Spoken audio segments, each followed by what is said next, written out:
Do you know which former member of the royal family was named the People's Princess?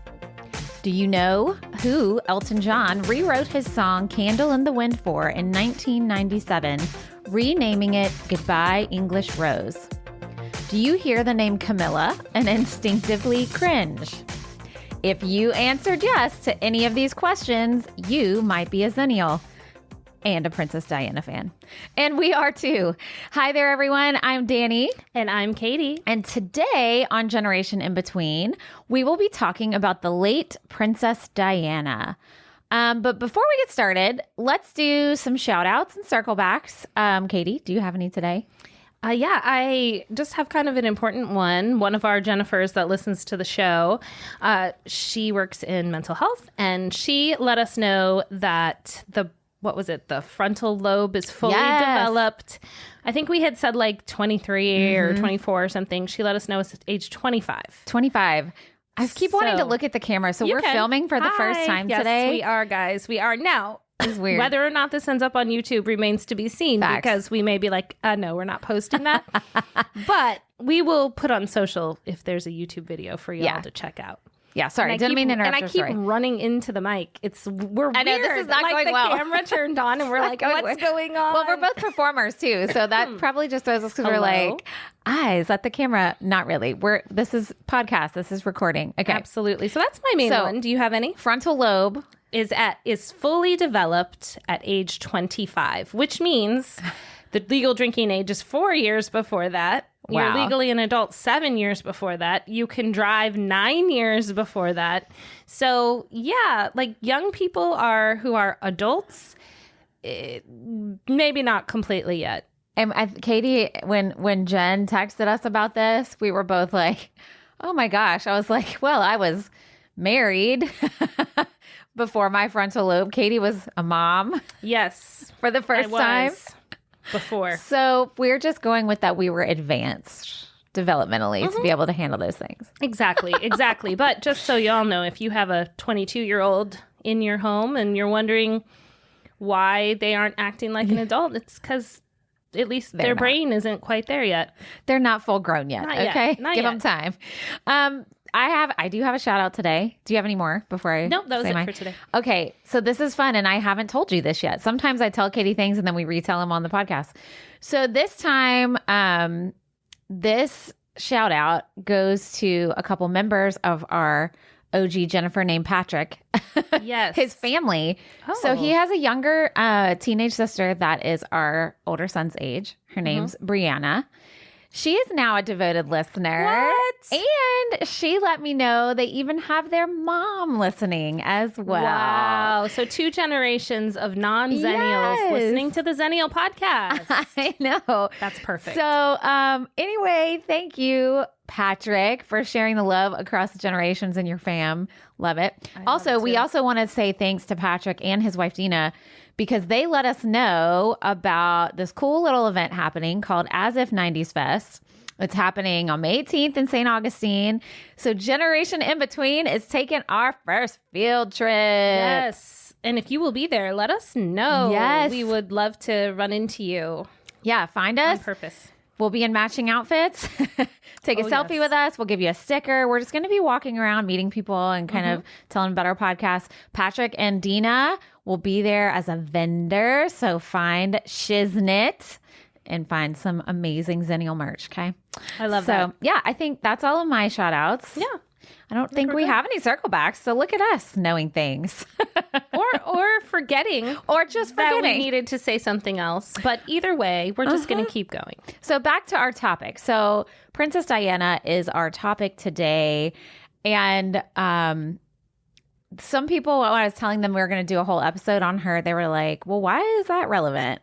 You know, why is that relevant to Xennials or Generation In Between? And there's a few reasons why this is relevant. Other than personal reasons. Yes. So America, like as a whole, we've always had this fascination with the royal family, right? Princess Diana and Prince Charles, who is now King Charles. Yep. Still doesn't quite roll off the tongue. No, I gotta say. It doesn't. They got married in 1981. So many of us literally grew up seeing her on the cover of magazines and books and TV. She was everywhere. I mean, she was part of our world view, no matter where you were in America. Like, you saw her somewhere, right?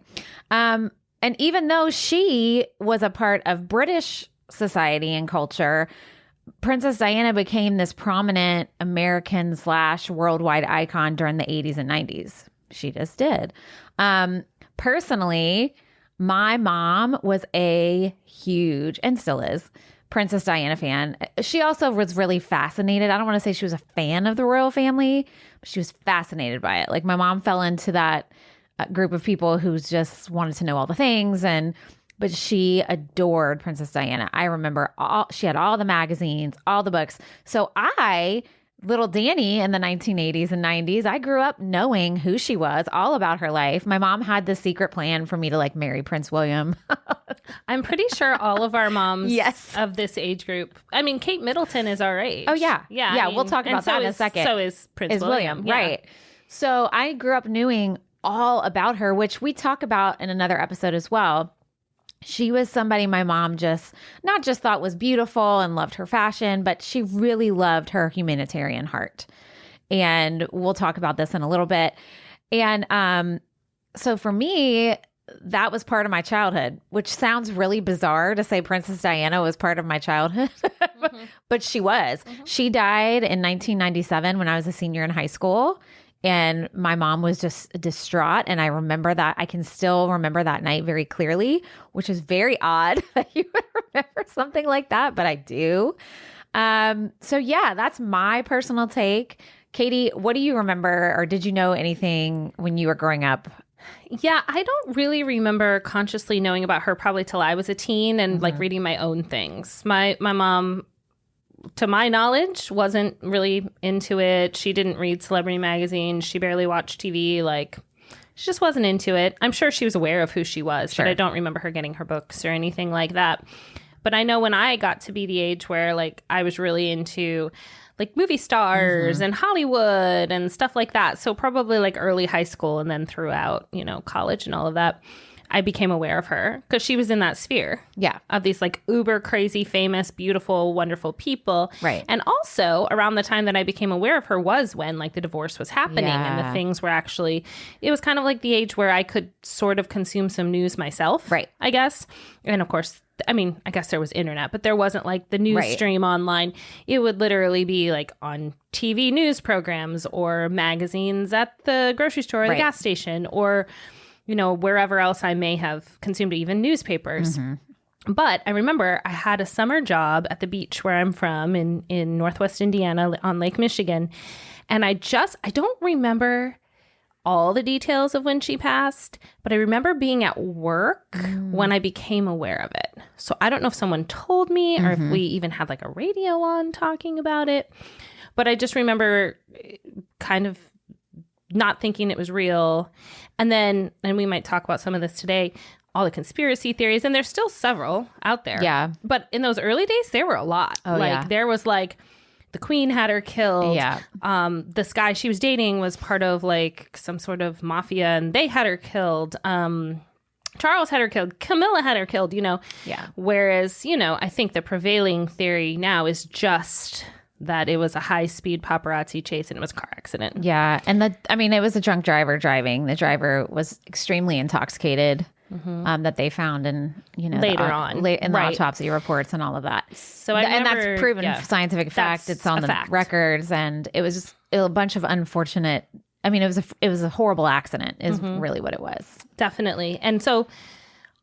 It's not that I wasn't sad. I just kind of remember those memories being more about like the what happened to did it at first until like more of the details, toxicology came out, etc. The speed of the car, all of those things.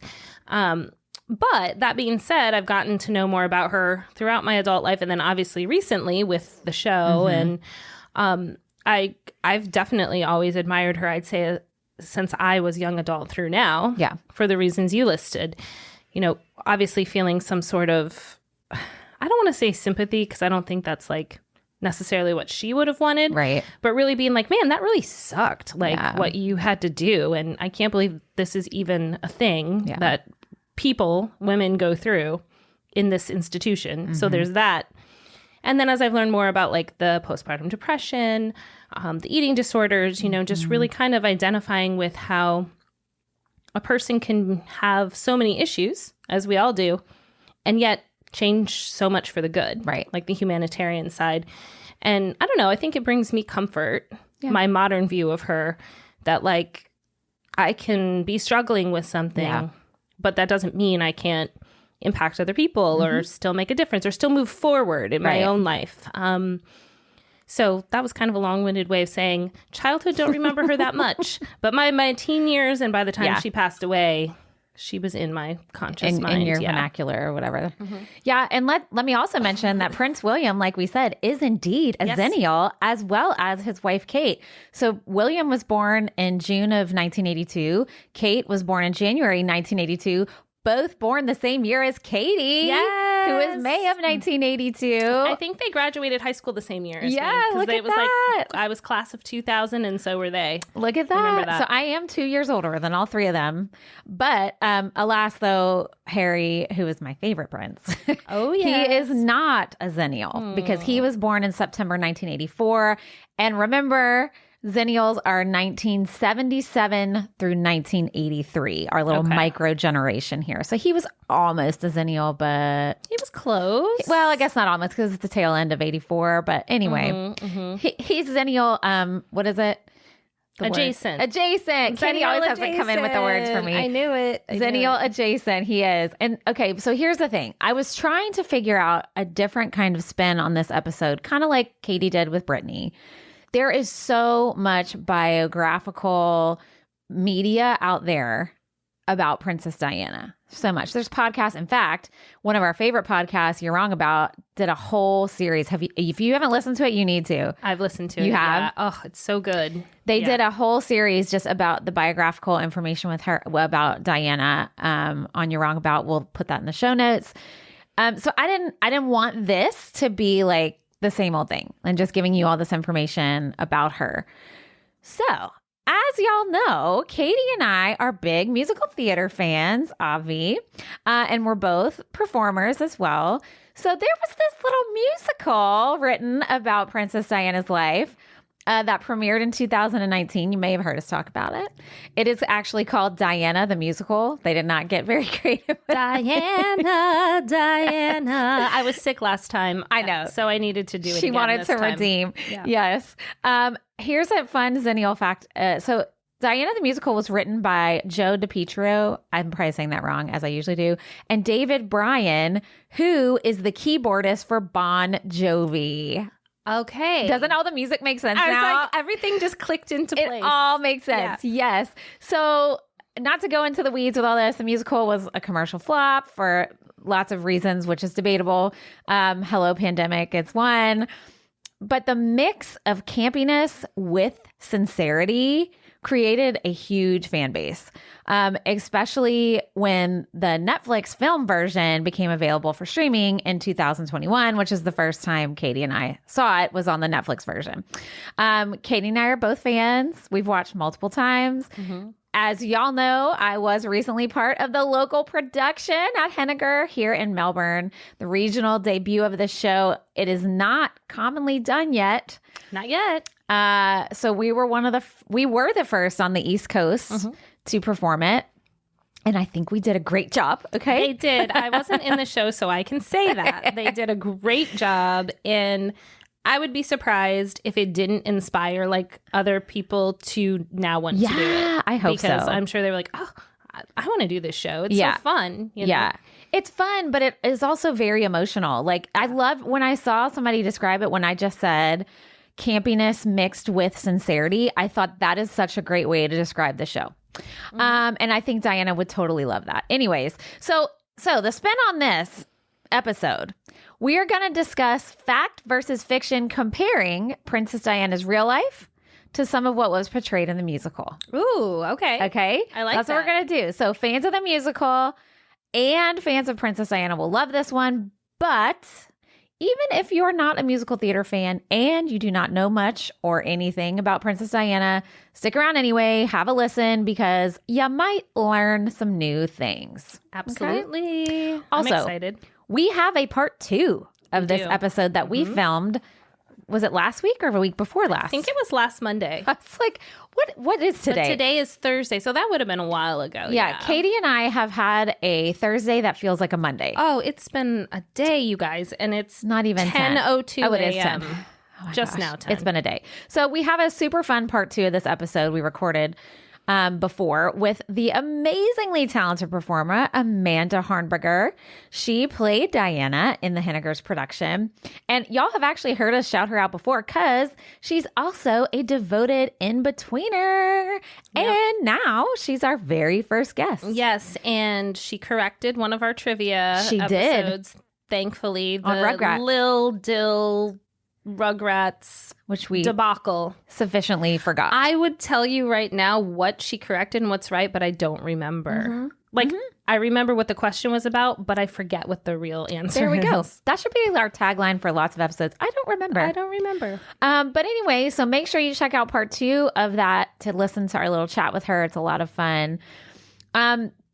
So before we get started on comparing fact versus fiction with Diana the musical, I'm going to give you a very brief bio of Princess Diana, okay? Just for those of you who don't know or don't know a lot.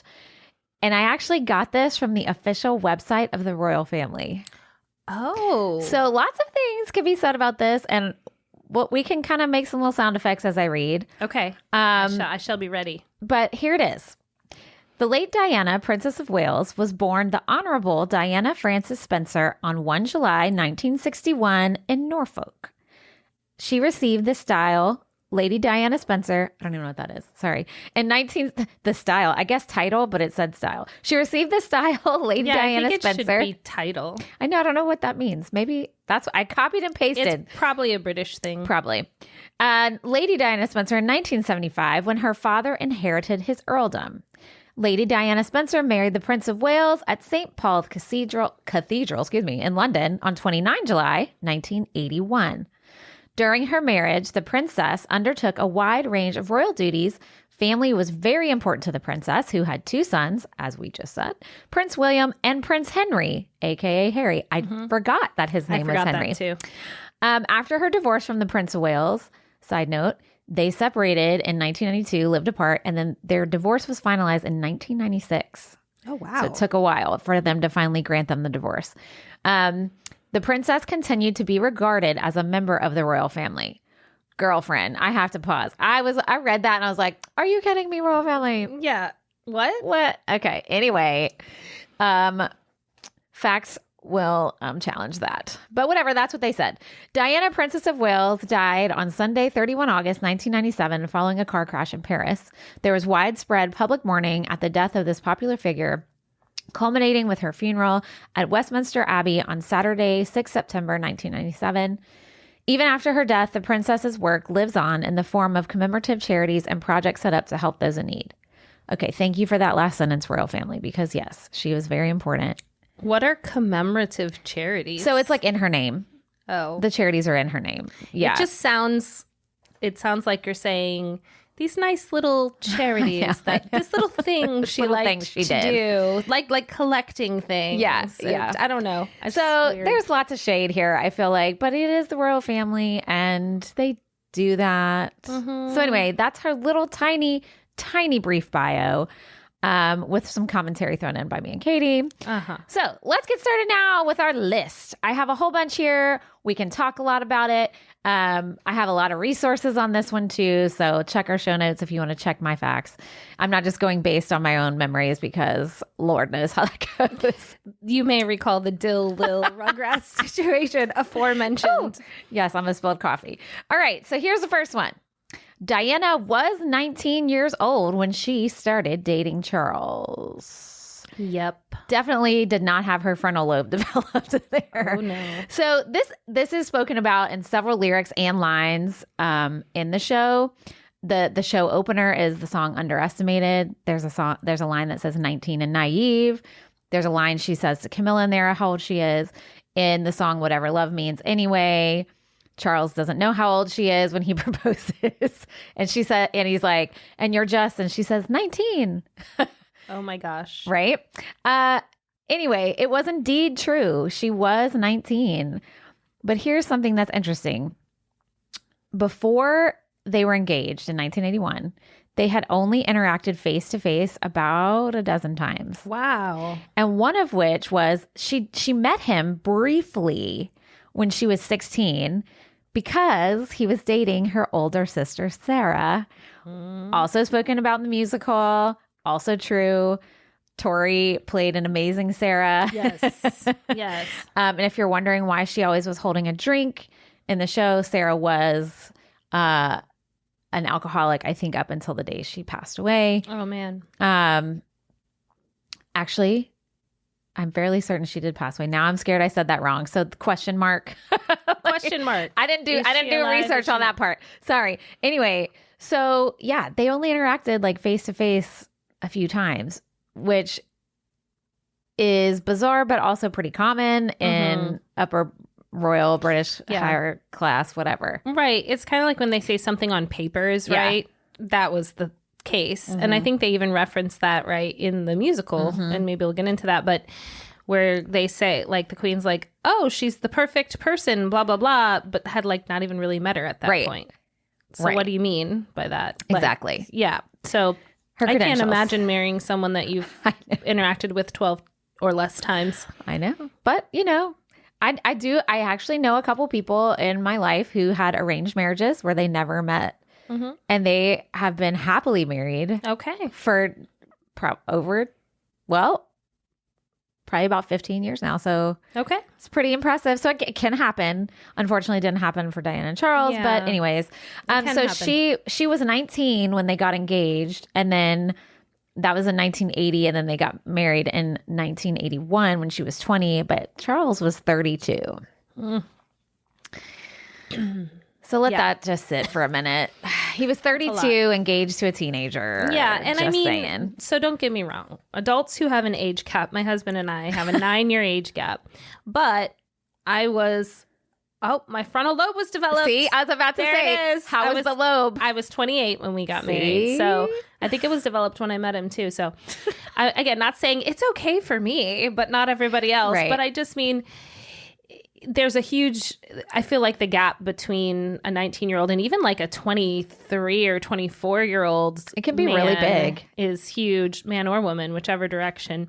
And every relationship's different. Oh, but yeah. That does seem, like you said, a literal teenager with no, and I think it comes down more than anything to, in addition to the frontal lobe thing, the life experience. Oh, I was just about to say that. Yeah, you have none when you're that age, not yet.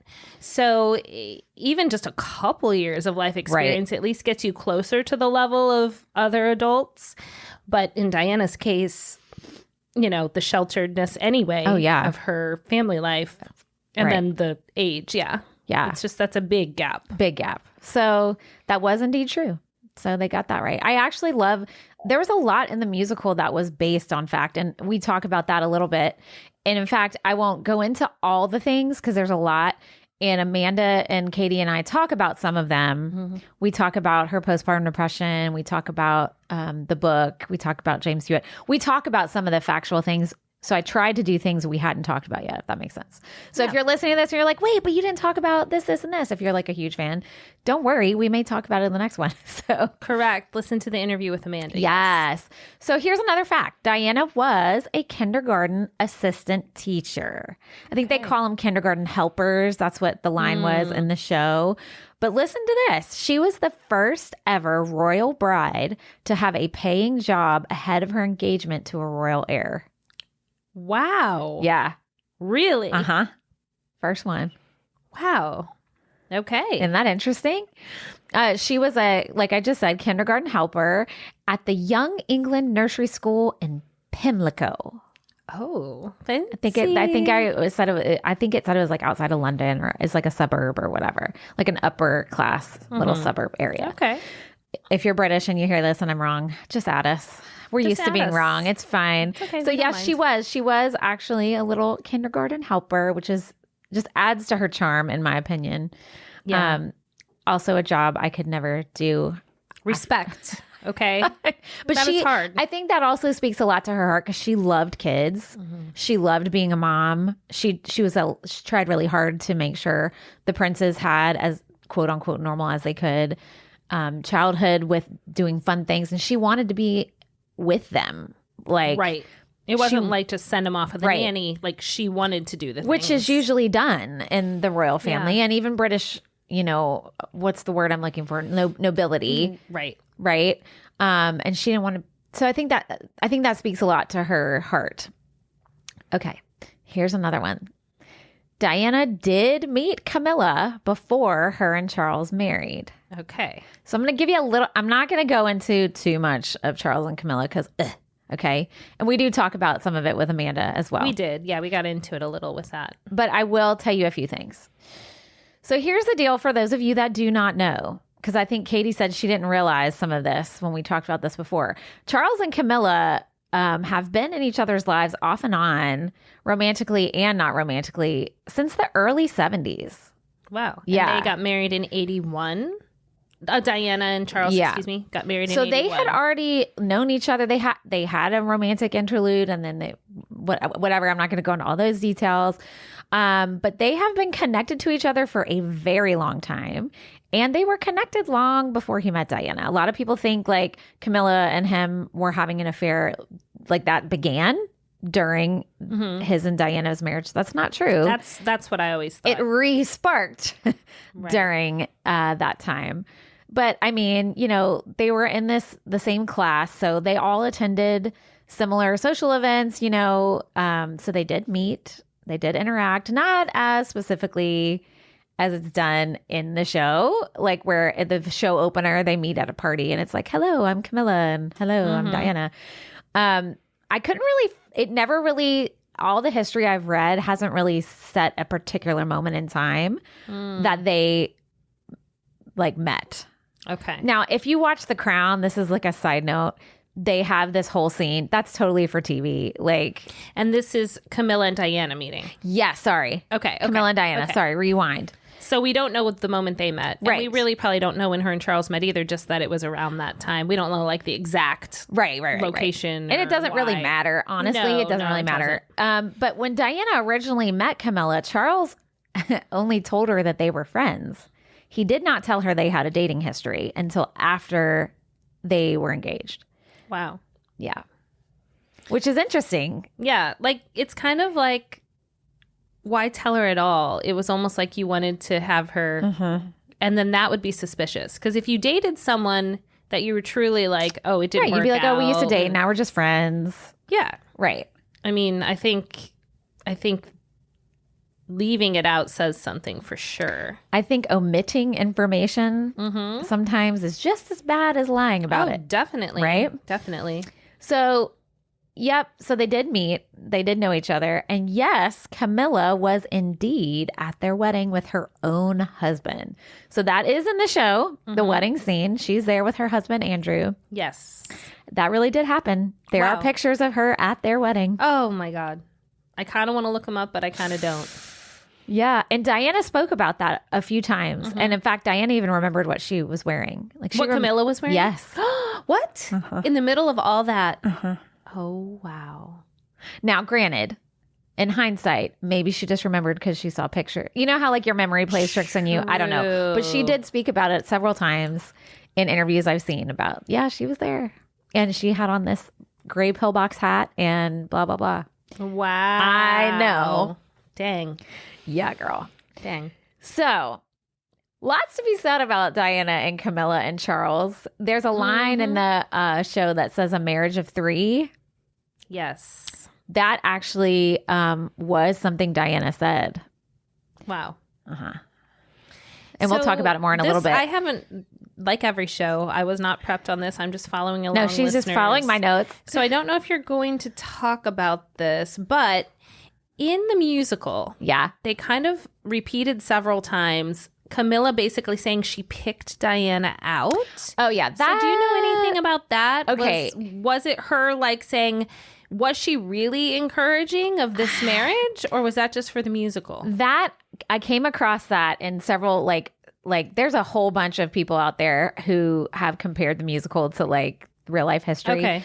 And they do talk about that. She didn't really, it wasn't really her that picked her out. It was really the queen and the family. And Okay. now, granted, did she encourage him? I don't know. I don't know.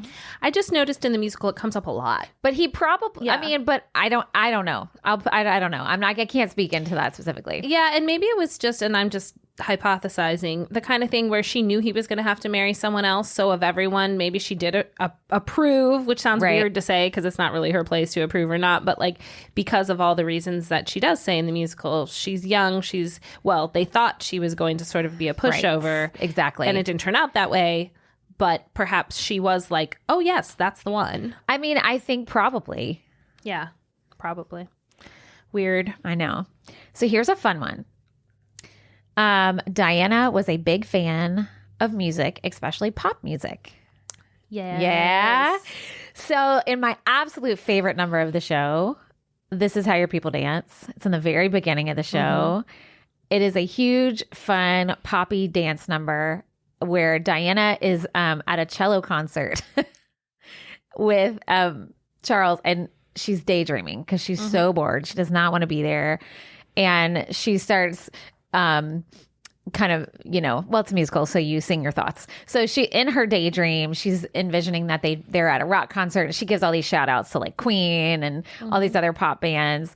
And she really did love pop music. And there are lots of articles where she's quoted saying she loved Dire Straits and said many times Duran Duran was her favorite group. So those two groups are actually quoted in the show. Charles has a line where he's talking to Camilla about how Diana likes pop music, a band named Dire Straits and Duran Duran Duran. And Camilla goes, no, darling, there's only two. And he's I'm sorry, I'm going to make myself giggle.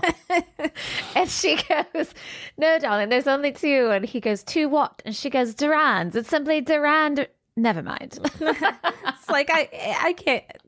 Like, you're so out of touch, It doesn't even matter. Like, it was funny. But that is true. Those were two of her favorite groups, which I love that they included that.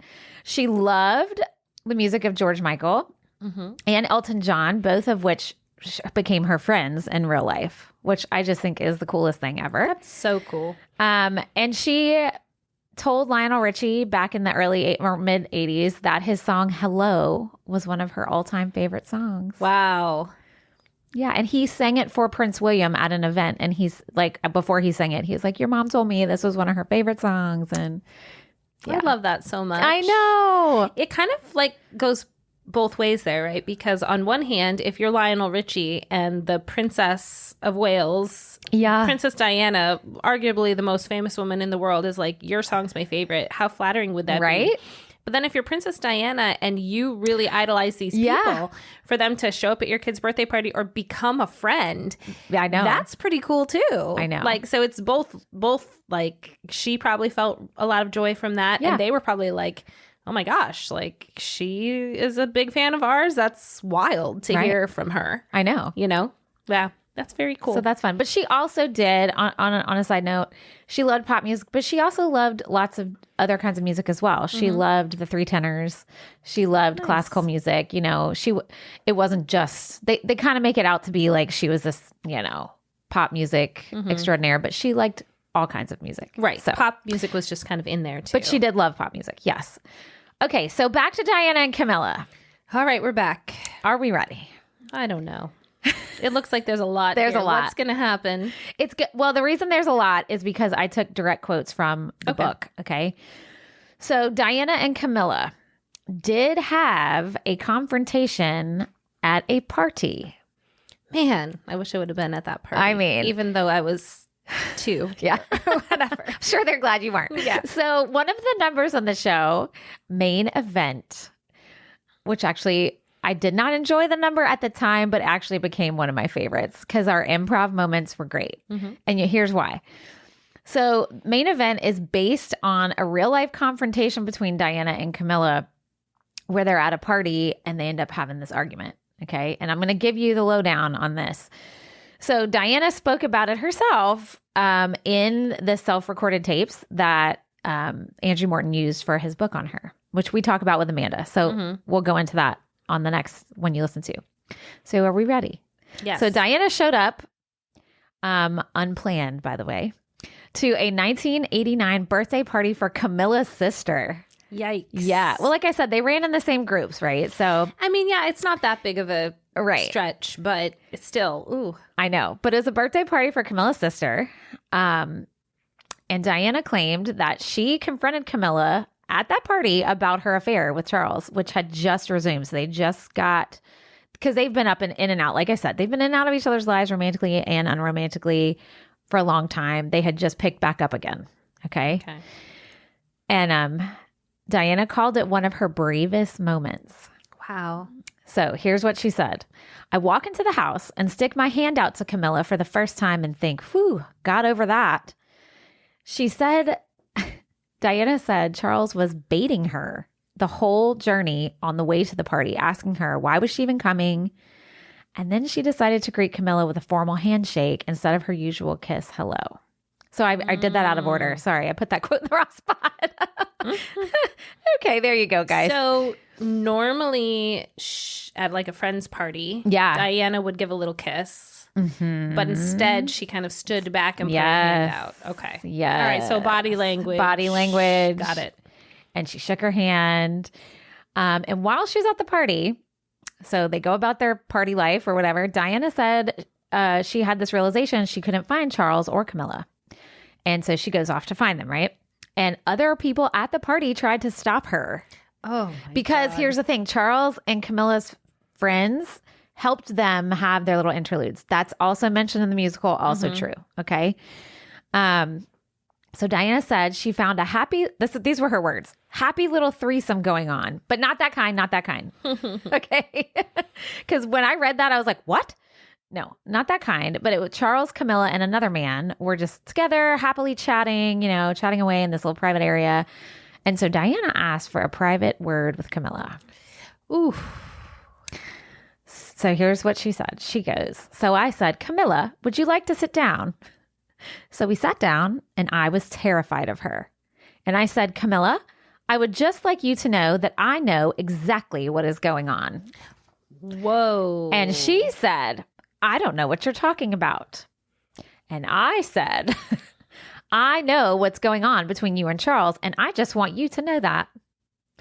And she said to me, very interestingly, you've got everything you've ever wanted. You've got all the men in the world falling in love with you. You've got 2 beautiful children. What more do you want? And Diana said, I want my husband. And then she told Camilla, don't treat me like an idiot. Whoa. Now, these are Diana's words. Right. So she's telling the story. She's telling the story. Right. I'm not saying that it's not true. Right. I'm not saying that at all. But we know when we tell our own stories, sometimes we can leave things out unintentionally or whatever. So I'm just saying this is her story and I believe it. Yeah, I believe it too. I believe it. And I think she, when you have those pivotal moments in your life where you do something that you would not normally do, generally I feel like your memories of that are very crystal clear. Like you can remember what you said. Like, because this was very out of character for her. Right. So she said, in those brave moments, and I won't get into it now, but I'm thinking of a specific brave moment in my own life where I can tell you word for word, like a call that I made, what I said, what they said, and I suppose I could misremember it, but it's like it just happened. So, and especially when someone says something to you like, what more do you want? Or sort of tries to undermine your argument. You do remember what they say to you.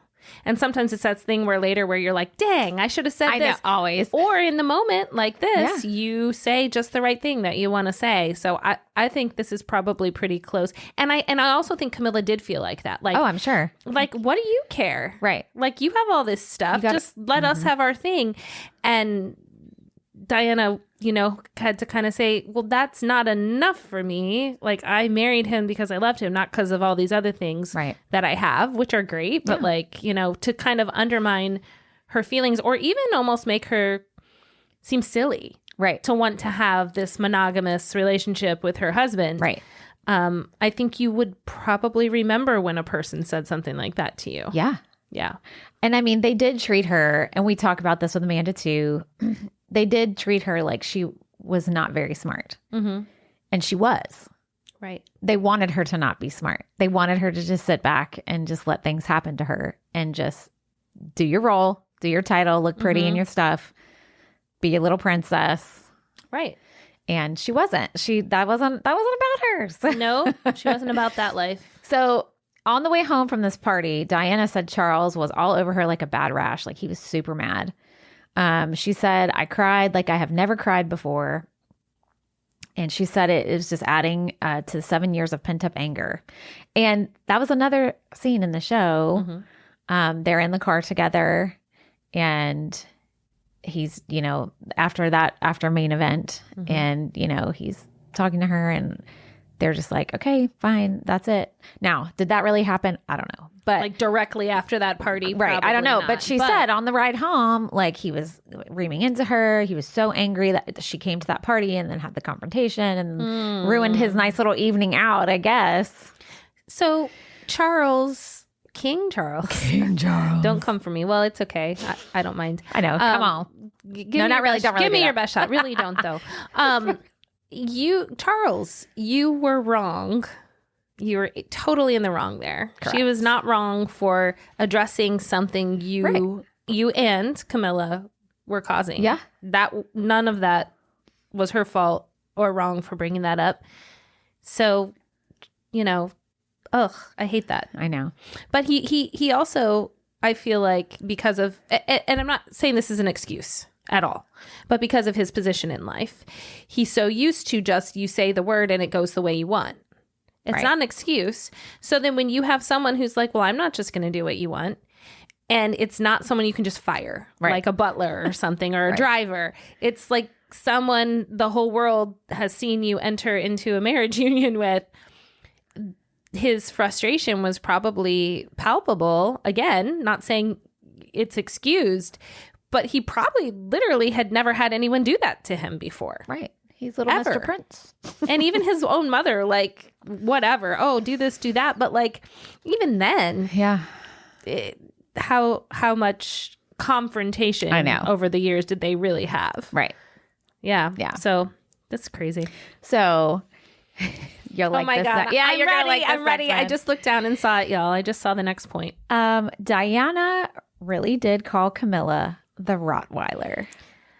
I did not know this until the show. Yeah. And it's like just a little part, right? When she's in the hospital. Yeah. So there's a hospital scene. Yes. And it's the scene with Sarah and sister, Paul, her butler. Shout out to Sean. We gave a shout out to Tori. Shout out to Sean. Where they speak on that. Mm-hmm. And she really did call her this in real life. For those of you that don't know, who are not dog people, a Rottweiler is a type of dog breed that is, I'm just going to say, stereotypically aggressive. I've never been around a Rottweiler. I don't know, but stereotypically aggressive breed that they, whatever. So Diana had a friend named Simone Simmons that wrote a 2005 book called Diana, the Last Word. Side note, I feel kind of weird about all these people that wrote books about her that were like her friends. I'm like, were you really her friend? Because like, if a good friend of mine passed away, I don't know if I would want to write a book about them and like share their business. Now, it wasn't 2005. It was a long time after. Yeah. But I don't weird. know. I guess I can see both. If you feel like your friend is being maligned. Oh, true. Wrongly, there's that. That's true. Like if I died, knock on something, this isn't wood, but anyway, and people were like, oh, well, Katie was, well, I don't know anything. And you were like, no, that's not it. Not that anyone would read a book about me that you wrote. No offense to me or you. I don't know, readers. We're really going off the rails here. But nobody would read a book about me that you wrote, Dani. Well, mainly because of the subject. I don't think anyone would read a book about me, period. That's great. But also if you wrote it. But probably not, because I am not the writer. Also, Katie's the writer. But to your point, at least in this case, it does feel a little bit like capitalism, commercialism, like, oh, I was her friend and I can make money off this. So I guess, and we don't know. We could look into it. What she did with the money would maybe play into that a little. Did she support some of her causes? Was it just about making her own little 15 minutes of fame? Yeah. But anyways, in her book, she said Diana used this nickname because she looks like a dog and because once she has got her teeth into someone, she won't let go. Dang. Okay. Ouch. So I don't love attacking the way someone looks. I know. I hate it. I understand why Diana would say that, the thing about the looks, because she was obviously in a position to be really upset. Or if you were her friend, you would be like, oh yeah, she is ugly. You know, that's what girlfriends do. Well, but God help me if my friend... By the way, if I pass away, do not write down any things I have said in conversations when nobody's around, please. Hey, we have some of it recorded. I'm just saying. I said when nobody's around. No, nobody's around. Including the microphones. Yes. Do not. Right. But I get why she did say that. I do too. But the second part then, once she's got her teeth in, I think that's the more powerful. That's the more powerful of like, oh yeah, I see why you're, making that comparison. Yeah. Wow. So I think that's all I have about Camilla. The rest of them are a little more fun. Okay. We made it through. The rest of them, I made it through Camilla. Which, by the way, I need to shout out Camilla and Charles, the people who played those in the show, because we've given shout outs to everybody else. Oh, Sean. Ooh, Tori. And we've given several to Karen, who played the queen, and Amanda, who played Diana. But y'all, Scotty, amazing as Charles, which is so funny. Also, Emily, who played Camilla, they are the nicest people in real life. Like, so Emily and Scotty are so nice. To watch them transform, especially Scotty, and play these people who, I mean, I feel like Camilla was a little humanized though in the show. She wasn't, but like, it's so opposite of who they are. So opposite of who they are. They were, I mean, I was like scared at one part when Charles was like yelling at her. I was like, oh my God, is he going to hit her? What's going to happen? And it's so not Scotty. And it took me, like, it did transport me from, oh, that's my friend Scotty to, whoa, wait a second. Okay, pinch myself. No one's going to get hit. Yeah. It's Scotty and Amanda or Emily or whoever the scene's with. The scene I got scared in, it was Amanda. Oh, it was the rage. Yes. Yeah. But it isn't that wild, like that performers, when they're doing it right, can do that so well that you, even if you personally know them, you forget for a second. Yeah. So Scotty and Emily took us long enough. Yeah, sorry but about here that. We are shouting you out. I know, because you made it this far. We shouted out all the other leads, right? We sure did. I mean, a shout out to all my ensemble peeps because we rocked it as well. Yes. Okay, so speaking of Diana, we're on our next fact. Here we go. Diana did, in fact, do a surprise dance at a royal gala. Wow. At the Royal Opera House. She did. It is in the show. So in 1985, her and Charles attended an event at the Royal Opera House, and midway through, she quietly got up from her seat in the royal box. She went and changed clothes, and then, like, he had no idea. Wow. And then all of a sudden she graced the stage with dancer Wayne Sleep, where they danced to Billy Joel's Uptown Girl. Do we not just love that? I love that. It's so 80s. It's so fantastic. That wasn't the song we used. That was in the musical. We didn't have Uptown Girl in there. But it was shocking to many that were there. Okay. Because it went against all kinds of royal behavior, protocol, tradition. And that is all mentioned in the angry song we were just talking about. Yeah. Because in the show, Charles is furious, which he probably was in real life. And he has this whole song where he's just telling her, you're going against all our protocol. You're going against tradition. What are you doing? And that was, she really did dance. Like, and he really did get mad. And he really did get angry. Yeah. Interesting fact there. Diana was a trained ballet dancer for many years in her younger years. She loved dancing, but she had to quit because they told her she was too tall. Huh? So she was between 5'10", 5'11". Okay. Yeah. And I was trying to look up to see what the average height of dancers is, but it's different in America and in like London. But I guess it has to do with being angles and like being able to be lifted. And all our dancer people friends out there can correct us on this. Yeah. I should ask Susie. Or explain. Yeah, Susie. But it was funny because when I was reading about this event happening, the dancer she danced with was my height. He was 5'2". Oh. And he said it was so funny when she came in to rehearse with him because he's like, well, we're going to look crazy. And she would make little jokes about it. Yeah. Because she's so much taller. I'm sure she was in heels too, probably. Oh, yeah. She had this really pretty white, flowy, like almost, it looked to me like a modern dance. Like, yeah, there is no video of it because this was 1985. And no one was expecting it. Nobody had phones. You weren't filming events like this. There are, like, I think 2 pictures that were snapped. So look it up. I will. But anyway, she did do that, which is so fun. And I love that. Another big fact that is not as lighthearted, but as I think very, very important as to who she was. She was a breakthrough activist for HIV/AIDS awareness. There is a scene in the show, I think one of the more emotional few minutes, where she goes to an AIDS ward at a hospital and meets patients. And this was based on a real event that took place. So she made history in April 1987. There are pictures of this. When she was photographed shaking an HIV patient's hand without wearing gloves. So for us these days, if you don't know much about the AIDS, HIV epidemic that was going on in the 80s, there wasn't a lot of facts that we knew about it. And people were very, I would say, ignorant about it and not very nice about it.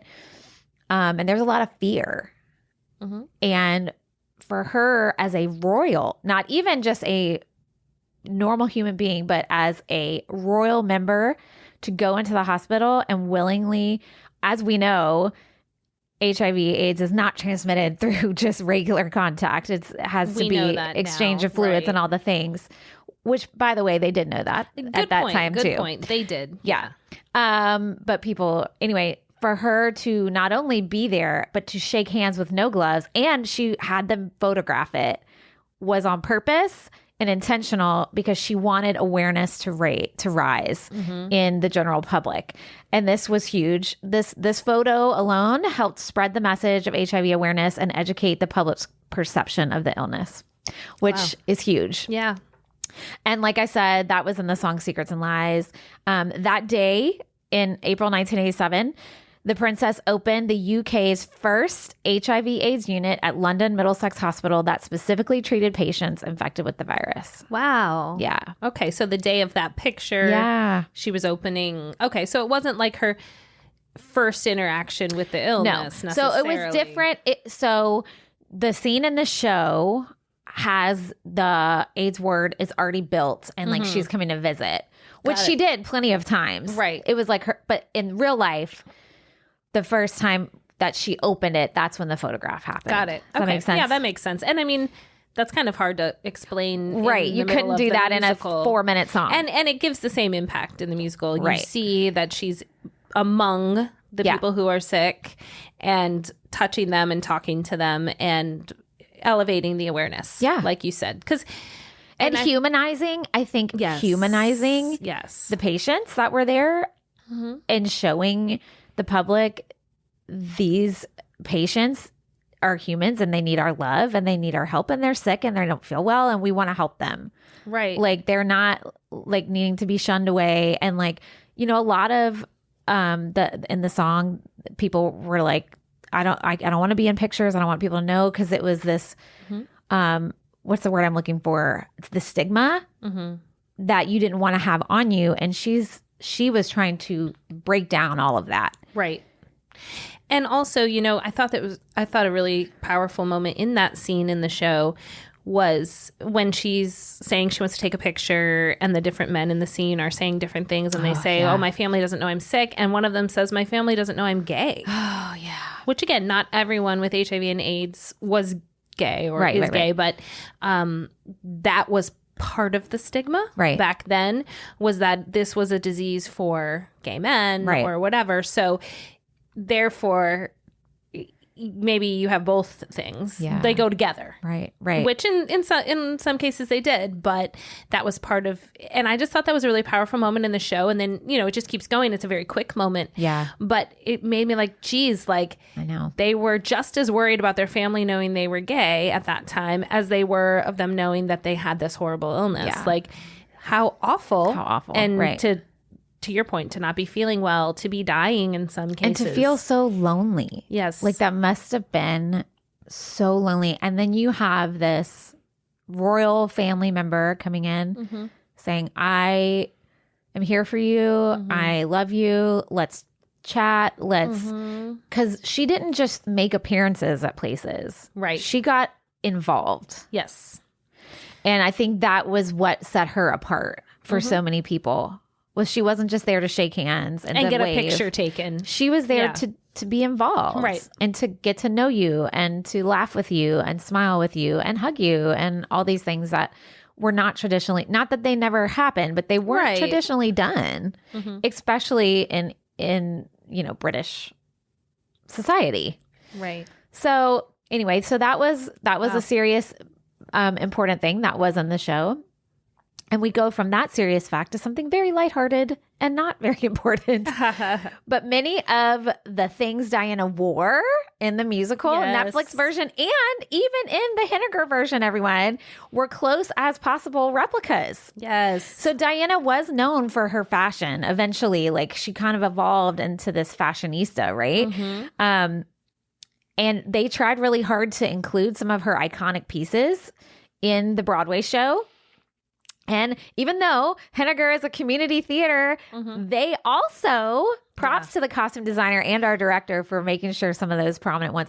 And only those of us who were Diana fans were like, oh my gosh, they have the black sheep sweater. Yeah. Oh my gosh, they're in the blue and white polka dot maternity dress. Yes. Like I knew, like, oh, I love that they had that. And the black dress. And the black dress. Yes. Yeah, so here we go. So the black sheep sweater, if y'all do a little Google search, and put Diana black sheep sweater, you'll see what I'm talking about. It's a red sweater and there's it's very 80s. There's all these white sheep all over it, but one sheep is black. And I don't remember what Diana wore that for, but she was photographed wearing it and I just love it. It was such a statement and so 80s and it's wonderful. So we had that in our show and Amanda got to keep it. Oh, I know. That is awesome. I loved it. Oh, I love it. Then, like I just said, her blue and white polka dot dress, she was photographed wearing that after she gave birth to Prince William, and Amanda wore that in the hospital scene. The black revenge dress, which we're going to talk more about in just a second. It wasn't an exact replica, but it was close. It was very similar to the one she wore in real life. It was off the shoulder and it was tight and all the cute things. Amanda even had on a fake sapphire and diamond engagement ring. Wow. That Diana had, which she ordered herself and kept it. Yes. But fun fact, most royal engagement rings are custom made, which is not surprising. Yeah. I mean, that makes sense. Diana picked hers from a jewelry collection catalog. Now, it wasn't like a K jeweler. Like anyone can go buy it. It was from a jeweler. A jewelry company named, I don't know if I'm going to say that, maybe in British land you say it different, but Gerard, Garrard. Do you think that's right? Or Garrett? Garrard.